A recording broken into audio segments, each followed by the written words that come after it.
Gəlin başlayalım. Futbol.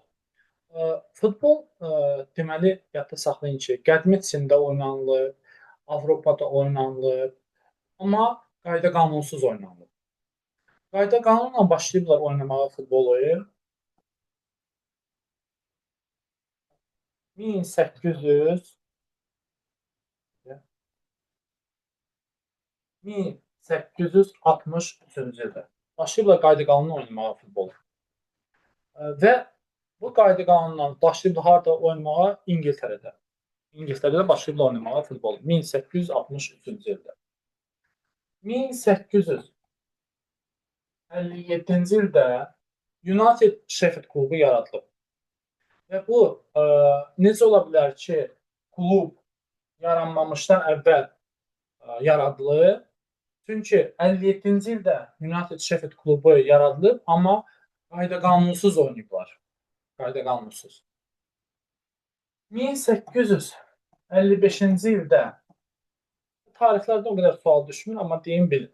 1855-ci ildə top yaradılıb və reyzin içində də quş tükü olub. Quş tükü. Charles Goodyear tərəfindən.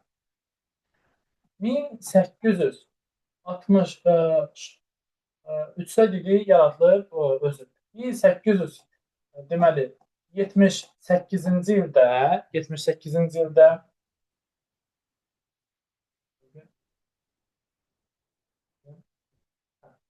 1878-ci ildə hakimlər ilk dəfə başlayıblar fitnə meydana çıxmağa.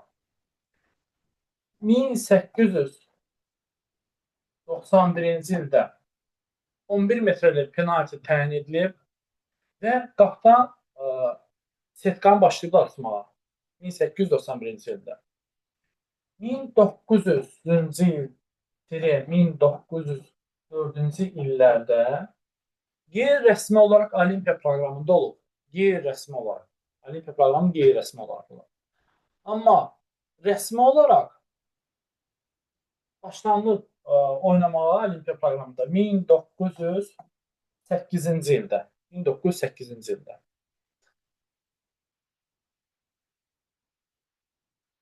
1904-cü ildə FIFA yaradılıb Parisdə. Parisdə yaradılıb FIFA. Və 1926-cı ildə künc zərbəsi təyin edilib 26-cı ildə və 1930-cu ildə isə 1930-cu ildə isə ilk dəfə dünya çempionatı təşkil olunur. Dünya çempionatı. Və bu dünya çempionatı da Uruqvayda təşkil olunub və Uruqvay komandası qalib gəlir. Dünya çempionatda 4 ildən bir keçirilir.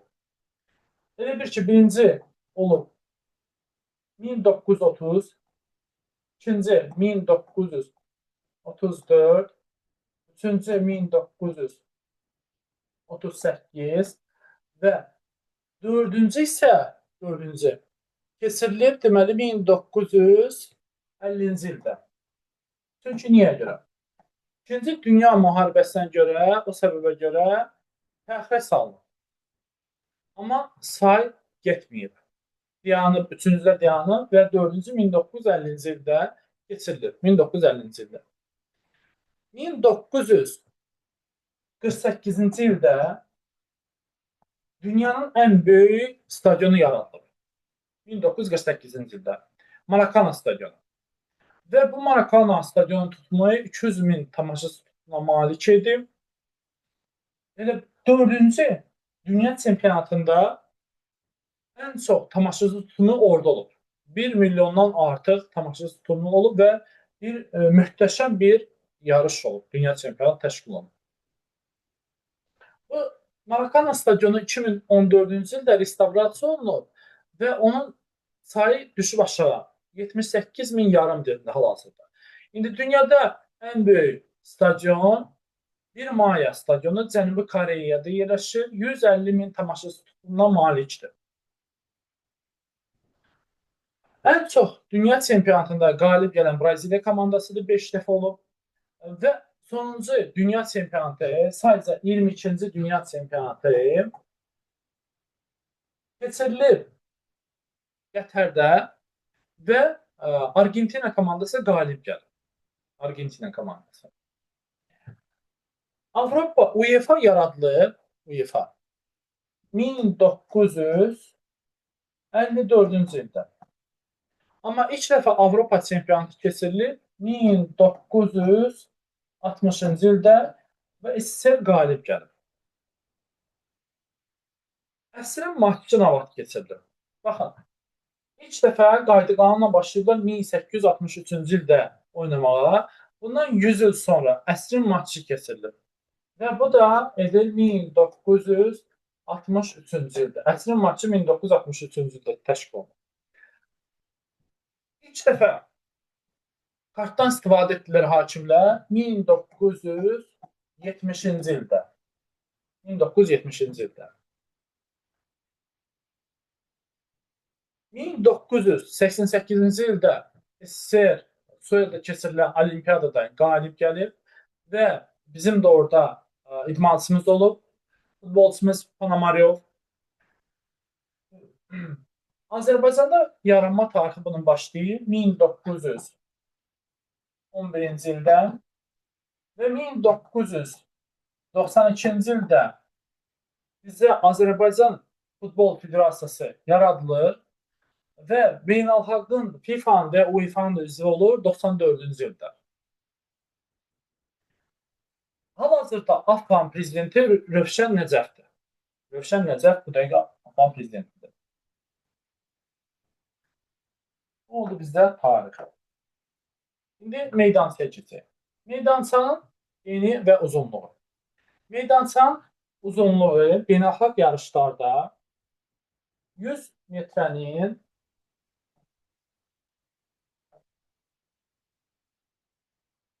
110 metrədir. Beynəlxalq yarışlarda uzunluğu. Eni isə 64-ün 75-ədir. Beynəlxalq yarışlarda. Meydança iki hissəyə ayrılır. Meydança mərkəzində yumru dairə var. Bunun radiusu 9 metrə %15 santıdır. Bu radiusu. Amma diametr deyəndə bu nöqtədən bu nöqtəyə bu diametr sayılır. Bu diametr. Diametr onda 18, 30 olur. Diametr. Qapı. Qapının ölçüləri 7, 32-dir. Uzunluğu hündürlüyü 2 metrə 44 santidir. 44. Və qapçı meydançası. Bu qapçı meydançasıdır. Qapçı meydançasının uzunluğu 5,5-dir. Eni isə 18 metrə %32 santimetrdir. Zərbə meydançasının ölçüləri 16 metrə yarımın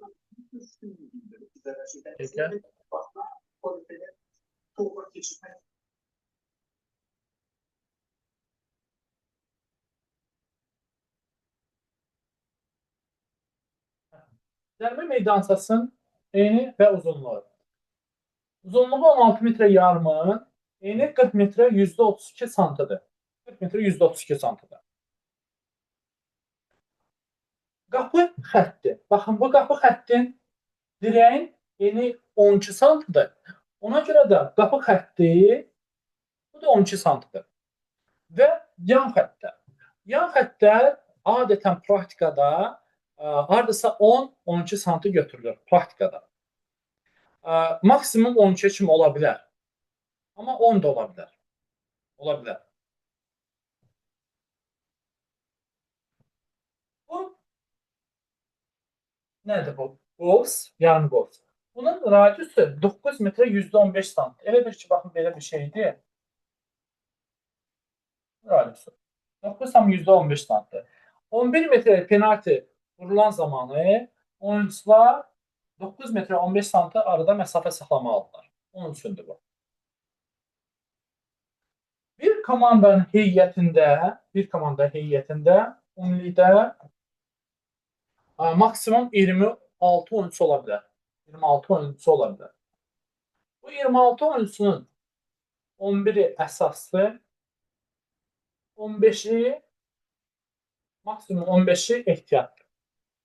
Minimum burada 7 oyuncusu olmalıdır ki, oyun başlasın və yaxud da davam etsin. Oyuncu dəyişikliyi. Deməli, 5 oyuncu dəyişiklik etmək olar. 5 oyuncu dəyişiklik. Və bu 5 oyuncunda biz 3 hissəyə bölüb dəyişə bilərik. Tutalım ki, ola bilər. Demək üçün deyək, olsun 2, deyək, 3, yox, 2, 2, 1. 2, 2, 1 olsun. Oyuncu dəyişikliyi necə baş verir dəyişikliyi? Deməli, oyuncu çıxır, yan xəttdən çıxır və oyun vaxt dayananda digər oyuncu mərkəzi xəttin yan tərəfindən daxil olur. Ərz edilən oyuncu daxil olur. Sən bu əsas hissədə 5 oyuncu dəyişiklik etməmisənsə, etmirsən 4 və biri qalıb əlavə hissəyə keçir. Və əlavə hissədə də bir dəfə dəyişiklik etmək olar. Bir dəfə də bu dəyişilməyən ehtiyat oyuncusunu da dəyişə bilərsən. Mümkündür. Ola bilər. Oyun başlayır A komandası və B komandası arası. Birinci püşqatma olur. Tutalım ki, püşqatma atıldı, A komandası başlayır. A komandası seçir ya top və yaxud da qapı. Top demişkən, topun çəkisi futbol oyununda 410-450 qramdır. Çevrəsi 68-70 santimetrdir. Onun atmosfer təzyiqi, topun içindəki atmosfer təzyiqi 0,6-1,1'dir. Atmosfer təzyiqi topun içindəki. Birdən sualdır ki, ola bilər. Atmosfer təzyiqi nədir? Amma ehtimal var ki, bu belə tipdə sual olmayacaq. Tutalım ki, A komandası başlayır. Birinci hissədə A başladı. Oyun davam edir 2 hissə. 2 hissə, birinci hissə və ikinci hissə. 45 dəqiqə oynayırlar. Burada da arada fasilə 15 dəqiqə olur. 15 dəqiqə. Və tutalım ki, oyuncu zədələndirsə, vaxt gedir və nə qədər, hansı müddətdə bərpa olunub, hansı müddətdə oyunda nəsə hadisə baş verir, o əlavə olunur, əlavə vaxt bitəndən sonra əlavə olur. 90 dəqiqədən sonra əlavə olunur, əlavə vaxt olunur və oynayırlar.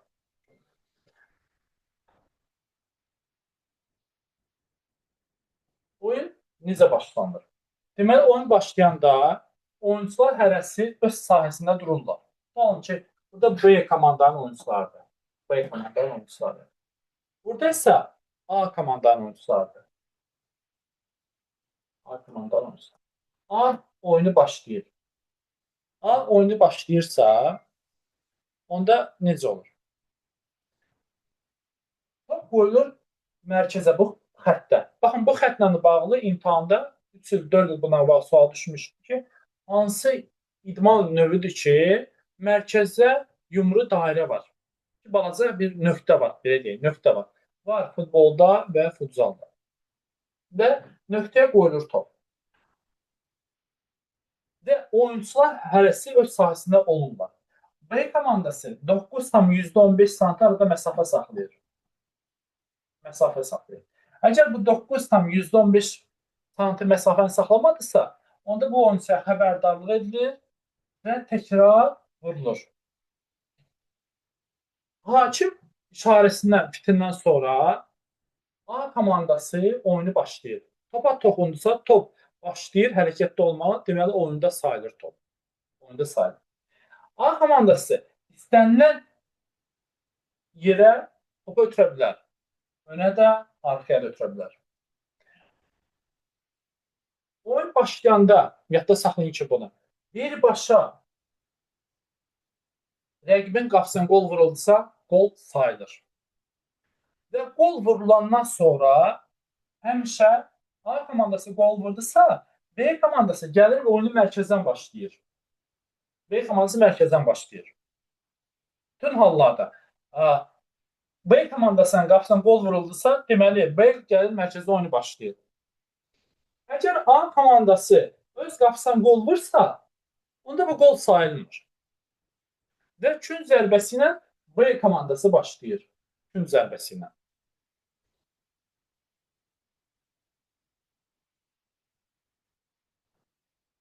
Kün zərbəsindən B başladı. Növbəti.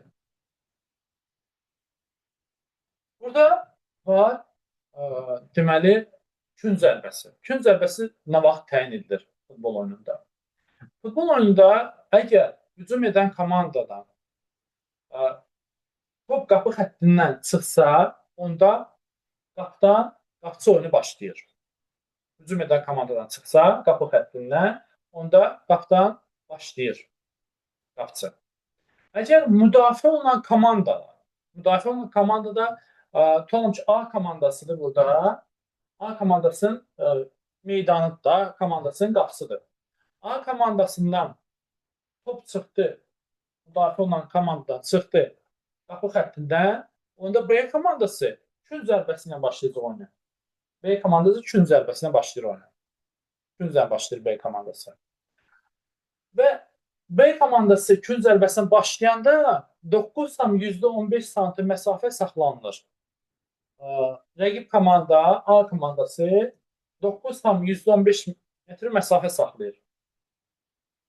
Və bu məsafəni əgər saxlamadırsa, onda xəbərdarlıq olunur, zərbə təkrar icra edilir.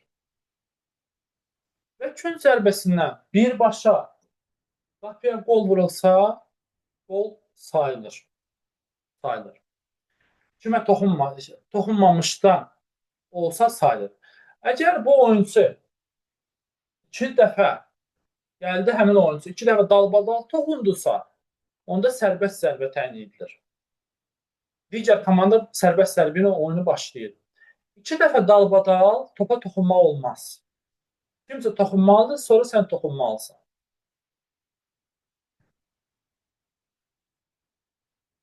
Kün zərbəsi bir də bu yeni qayda var. Bu 2025-ci ildə bu çıxıb ki, hakim yox, qapıçı 8 saniyə artıq topu oyuna daxil etmədisə, əgər 5 saniyə qalıbsa, 8 saniyə bitməyinə, onda hesab gedir. Tutalım ki, olur, belə gedir də, 4, tutalım ki, 4, 5, 6, 7, 8 işarəni verir ki, 8 saniyə bitir. Və 8 saniyə ərzində top oyuna daxil edilmədisə, onda kün zərbəsi təyin edilir. Rəqib komanda kün zərbəsi ilə oyunu başlayır.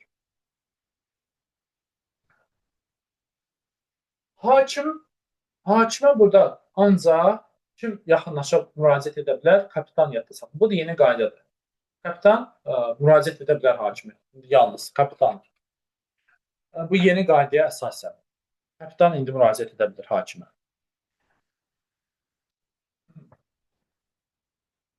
Kün zərbəsindən öz qapısından qol vursa, qol sayılmır. Və kün zərbəsinə rəqib komanda oyunu başlayır. Qol sayılmır.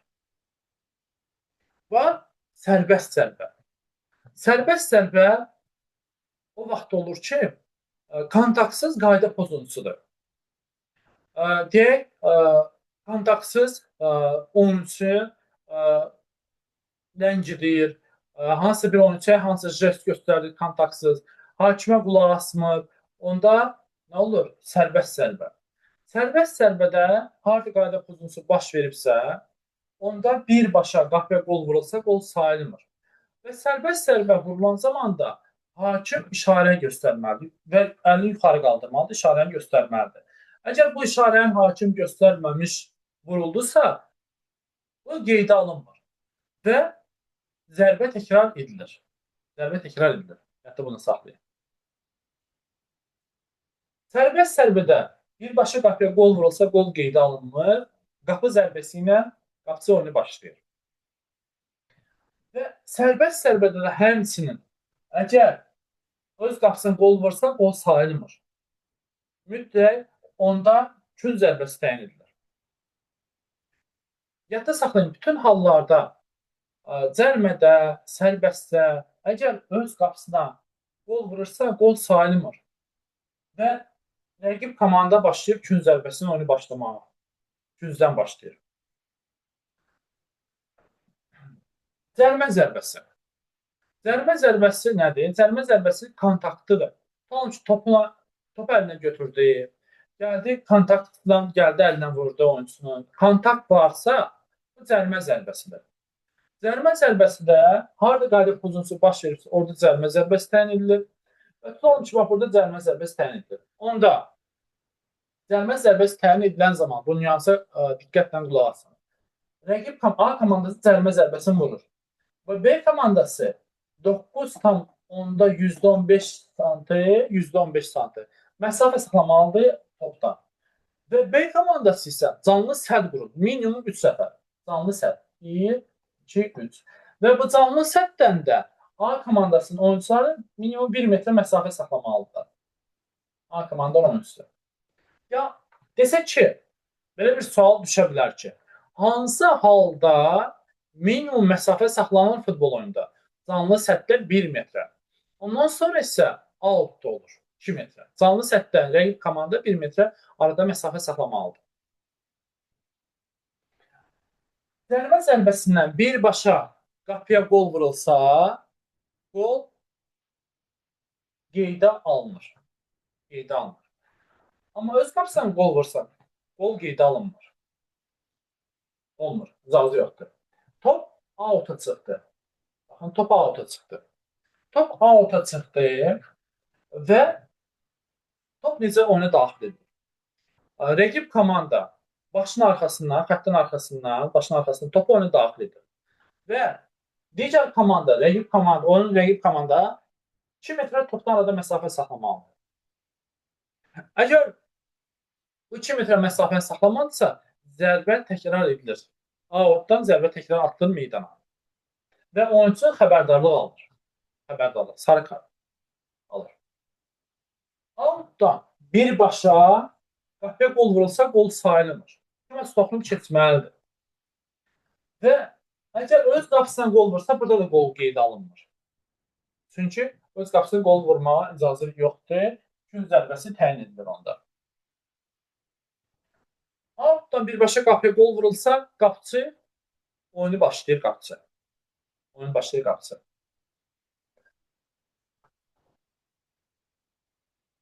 Növbəti.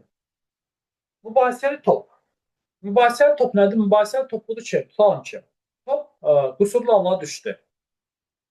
Baxın, cərimədə və yaxud da sərbəst zərbədə, outda top qüsurlu halına düşdü. Onda mübahisəli top kimi qeydə alınır. Mübahisəli top kimi qeydə alınır. Və mübahisəli topda mütləq top atılır yerə, mütləq yerə dəyməlidir və ondan sonra oyuncular toxuna bilərlər.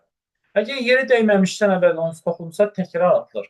Yerə dəyməmişdən əvvəl toxundular və out'a çıxdı, təkrar atılır. Və mütləq digər oyuncular 4 metr arada məsafə saxlamalıdır. Və outdan birbaşa 2 oyuncu toxunmamış qol vuruldusa, qol qeydə alınmır. Və qapı zərbəsinin oyunu başlanmır. Qol qeydə alınmır. Çünki 2 nəfər mütləq toxunmalıdır. Minimum. Ki, qol qeydə alınsa. Tutalım ki, deyək, baxın, penalti serisi zamanı isə top qüsurlu hala düşdüsə, bu penalti serisi təkrarlanır. Təkrarlanır. Təkrar vurulur. Bunu yadda saxlayın.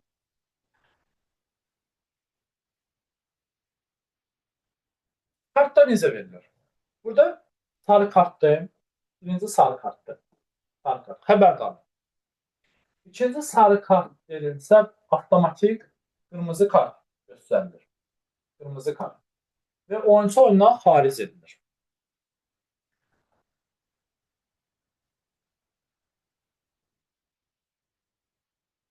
Oyuncu birbaşa qırmızı kart da ala bilər.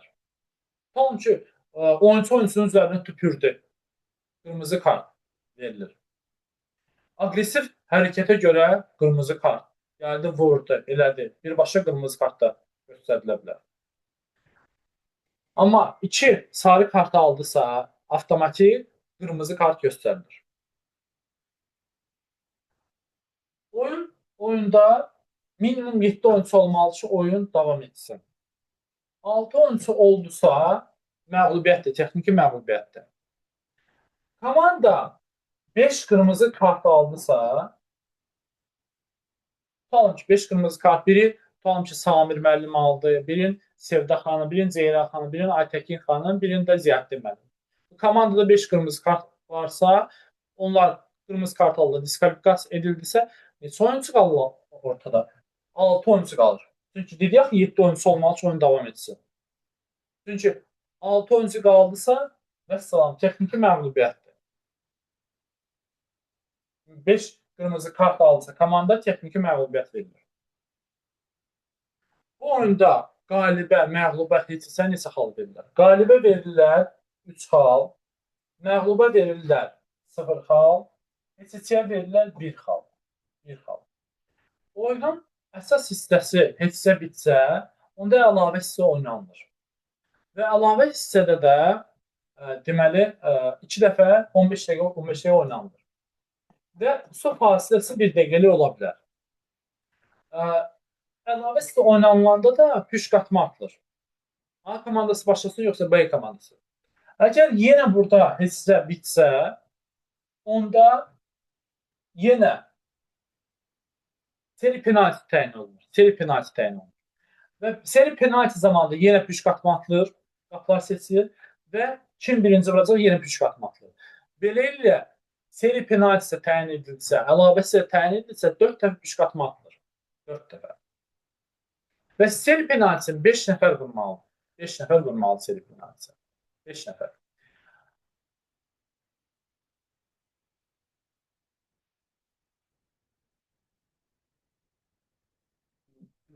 ...11 metrlik penalti nə vaxt təyin edilir? 11 metrlik penaltidə əgər müdafiə olunan komanda cərimə meydançasında qayda pozuntusu pozsa, 11 metrlik penalti təyin edilir. 11 metrlik. Və 11 metrlik penalti təyin ediləndə digər oyuncular 9,115 sm məsafə saxlamalıdır. İndi bu cədvələ keçək, bu mübahisəli bir cədvələ.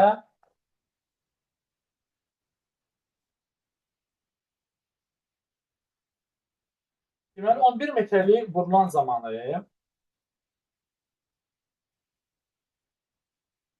penalti seriyası zamanı hücum edən komandanın oyuncusu cərimə meydana daxil olursa, cərimə meydana və onun təsiri varsa, onda qol qeydə alınmır. Zərbə təkrar edilir. Amma qol təsiri yoxdursa, qol qeydə alınır. Əgər qol deyilsə, təsiri varsa, sərbəst zərbə, təsiri yoxsa, zərbə təkrar edilmir. Müdafiə olunan komandanın oyuncusu cərimə meydana daxil olursa, təsiri varsa, qoldur, yenə təsiri yoxsa, yenə qol sayılır. Qol deyil, təsiri varsa, zərbə təkrar edilir və təsiri yoxdursa, zərbə yenə təkrar edilmir. Hücum edən komanda və müdafiə olunan komandanın oyuncuları cərimə meydana daxil olur. İkisi də eyni anda daxil olur. Və təsiri varsa, zərbə təkrar edilir, qol qeydə alınmır. Təsiri yoxdursa, qoldur. Təsiri varsa, qol deyilsə, təsiri varsa, zərbə təkrar edilir. Təsiri yoxdursa, zərbə təkrar edilmir. Qapıcı mütləq qapı xəttində durmalıdır 11 metrlikdə. Əgər qapı xəttinə tutalım ki, cərimə meydanına daxil oldu, qayda pozuntusu pozdu, daha doğrusu qayda pozuntusu pozdu və qoldursa, qol qeydə alınır. Və qol deyilsə, zərbə dəf edilərsə, penalti zərbəsi təkrar edilmir. Zərbə dəf edilərsə. Amma zərbə dəf edilməzsə, penalti zərbəsi təkrar edilir və qapıçıya şifahi xəbərdarlıq edilir. Və sonrakı qayda pozuntularına görə də rəsmi xəbərdarlıq olunur. Rəsmi xəbərdarlıq. Sonra, qapıçı və zərbəni yerinə yetirən oyuncu eyni vaxtda qayda pozur. Eyni vaxtda ikisi də eyni vaxtda qayda pozunur edirsə, hər iki halda qoldursa, qol deyilsə, zərbə təkrar edilir. Daha doğrusu sərbəst zərbə təyin edilir. Müdafiə olan komandaya qarşı. Sərbəst zərbə. Və xəbərdarlıq olunur oyuncuya qarşı. Xəbərdarlıq. Əgər zərbə qol deyilsə, zərbə yenə sərbəst zərbə təyin edilir və zərbə yerinə yetirilir, oyuncuya xəbərdarlıq olunur. Zərbəni yerinə yetirən oyuncuya qarşı xəbərdarlıq olunur. Topu arxaya vurmaq olmaz. Arxaya vurdusa, hər iki halda qol sayılmır, sərbəst zərbə təyin edilir. İcazəsi verilməyən aldadıcı manevridir. Aldadıcı manevridir. Tutalım ki, sağdan göstərir, soldan vurur. Aldadıcı manevr da bu. Onda sərbəst zərbə təyin edilir və xəbərdarlıq olur oyuncuya. Qoldursa. Qol deyirsə, sərbəst zərbə və oyuncuya qarşı xəbərdarlıq edilməsidir. Zərbə yanlış oyuncu tərəfindən yerinə yetirilir. Tutalım ki, mən vurmalıyam, gəlir digər oyuncu vurur. Onda hər iki halda sərbəst zərbə təyin olunur və xəbərdarlıq edilir. 11 metəlikdədir. İndi keçək VAR sisteminə. VAR sistemi var bu oyunda. VAR sistemi nədir? Və video monitora baxışdır. Mübahisəli məsələlərdə hansı hallarda VAR sistemindən baxılır? Birinci məsələ qolsa qol, qoldur. Qoldur və yaxud qol deyil. Birinci məsələ buna görə baxılır. VAR sisteminə.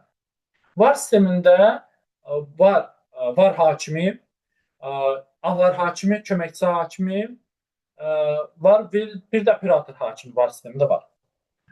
VAR sistemində birinci halda nə vaxt baxılır?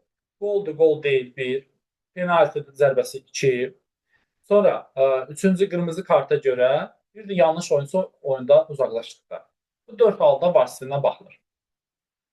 4 halda. Və VAR sistemindən də oyuncuların daxil edilməsinə icazə yoxdur. İcazə yoxdur. Ora VAR sisteminə gedir, baxır. Sonra hakim VAR sisteminə baxıb gələndən sonra yeni qaydaya əsasən mikrofonda səsli elan edə bilər öz nəticəsini. VAR sistemində qoldur, qol deyil və yaxud da penalti zərbəsi zamanı. Baxılır VAR sisteminə. İndi offside-ə keçək. Oyundan kənar vəziyyətə. Oyundan kənar nədir? Bunu belə sizə izah edeyim. Belə yadda saxlayaq. Tutalım ki, oyuncu rəqib sahəsindədir. Tutalım ki, baxın, bir oyuncudur. Bu rəqib sahəsindədir. Və digər müdafiə olunan komanda deyək buradadır. Bu müdafiə olunan komanda. Tutalım ki, müdafiə olunan komandadır. Belə deyək. Əgər bu oyuncu sarı olan oyuncu və onun öz oyuncusu axırıncı müdafiə olan oyuncudan öndədirsə, tutalım ki, burada tutalım ki, onun öz oyuncusu. Əgər topu bu oyuncuya ötürürsə, onda bu sayılır oyundan kənar vəziyyət, offside. Əgər bu oyuncu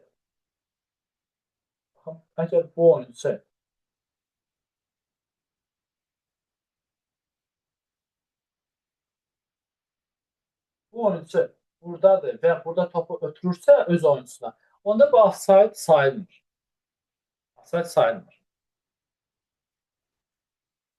Offside hansı hallarda sayılmır? Öz mərkəzi xəttə kimi offside sayılmır. Mərkəzi xəttə. Baxın, bu X komandanın sahəsidir. Burada offside sayılmır. Qapıdan offside sayılmır. Outdan offside sayılmır. Küncdən offside sayılmır. Bu hallarda offside sayılmır. Oyundan kənar vəziyyət sayılmır. Offside oldusa və qol oldusa, sərbəst zərbə təyin edilir. Hətta belə bir nüans var ki, baxın ki, offside oldu və qapıçı Kənar durur, biri vur qolu. Və qol vurur, biri ki, bu offside qol sayılmayacaq. Onda sərbəst zərbə təyin edilir. Sərbəst zərbə. Offside.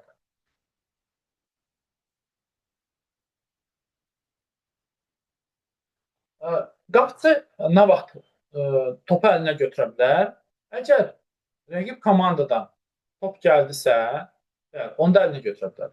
Öz oyunçusundan top gəlsə, ayaqla oynamalıdır. Öz oyunçusuna sini ilə, rikoşetdən başla, çiyi ilə gəlsə, onu da əlinə götürə bilər. Əlinə götürə bilər. Mümkündür. 11 metrə penalti vurulan zamanı getdi, tutalım ki, dəydi direyə, qayıtdı top. Onda həmin oyunçu toxuna bilməz. Ona mütləq hansısa bir başqa oyunçu toxunmalıdır, sonra oyunçu toxuna bilər. Əgər qapıçıya deyək qayıtsa, bəli, onda oyunçu toxuna bilər. O zaman.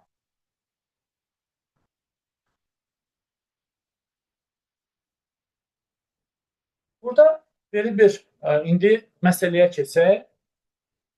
Deyə bilər ki, futbol oyununda 15 halı minimum neçə oyuna toplama olar? Minimum. Minimum deyəndə biz maksimum halına bölürük. Maksimum halına. Maksimum halda qalib halıdır. Qalibin halı. Bunun qalib halı 3'dür. Deməli, 15'i bölürsən 3'ə neçədir? 5. 5. Deməli, minimum 5 oyuna toplama olar. Desək ki, maksimum 3 oyuna toplama olar. Onda 15-dirsə, 15 xaldıysa maksimum 3 oyuna toplamaq olar. 15-dirsə sən onda minimum halını götürsən və yaxud da heçsən və yaxud da məğlubun xalını. Heçsə burada bir xaldır. Heç seçən xal. Yəni minimum. Minimum, maksimum deyirsə minimum. Onda bölürsən 1-ə. Edir 15 oyuna. 15 oyuna. Minimum deyəndə maksimum halına bölürsən, maksimumda qalibi halıdır.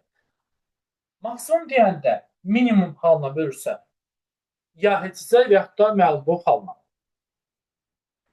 Bu oyunda belə bir məsələ ola bilər ki, deyə bilər ki, qalibi üstündən oyun keçirilir və 7 komanda qalibi üstündən oyun keçirilir bir dövrə. Və bir komanda 2 oyunu uduzub.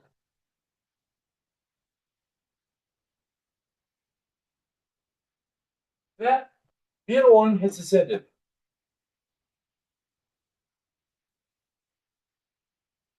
Və qalib, digər oyunları qalib gəlibsə, maksimum neçə xal toplayacaq. Biz bunu hesablayın, görün, hesablayıb deyə bilərsiniz mənə. Bu hesablama sizə başa salmışam. Yazın chatda.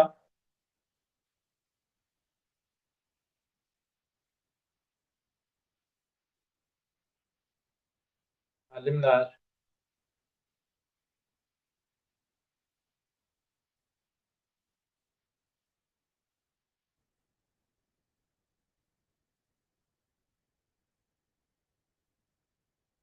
Sizdən cavab gözləyirəm, müəllimlər.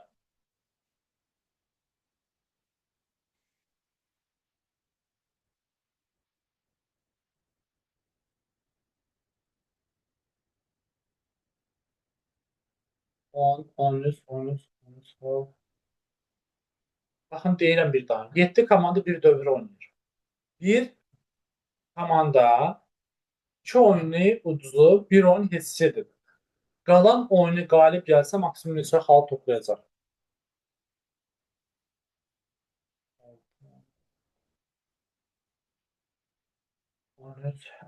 İndi baxaq. Baxın, deyil 7 komanda. Deməli, 7 dənə 0 edirik. 1, 2, 3, 4, 5, 6, 7 dənə. Bunu mən öz-özümdən oynaya bilmərəm.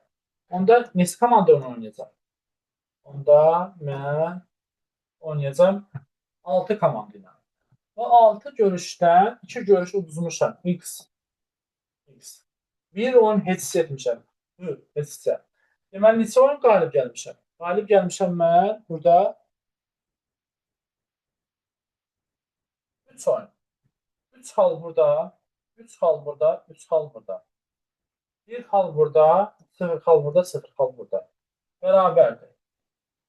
3 üzərinə 3 üzərinə 3, 1 üzərinə cavab 10. 10 cavab. 10 xal. Yəni. Bir daha deyirəm. Futbol oyununda qalibə verirlər 3 xal. Məğluba 0, heçə 1 xal. Deyir ki, 7 komanda oynayır bir dövrə. Bir dövrə. Və 2 oyun uduzub bir komanda. Bir oyun heçsədir. Qalan oyunu qalib gəlsə maksimum neçə xal toplayacaq. 7 dənə 0 yazdım. Bunun biri mən özüməm, mən yazdım. Və digərlərinə də qoyuram x məğlub, heçə 1 xal və 3 oyunda qalib gəlmişəm. 3, 3, 3, 9, bir oyunda belə 10. 10. Və burada 0. Hesablama qaydası belə gedir.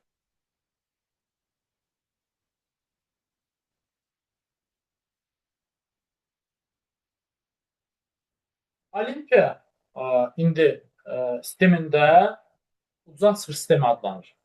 Oynadı, uduzdu, çıxdı.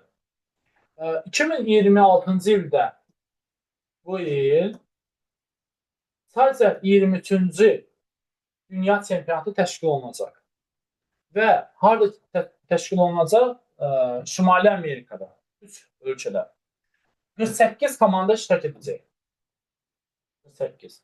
Əvvəl 32 komanda idi, indi 48 komanda olacaq. 48. Bu oldu bizə futbol.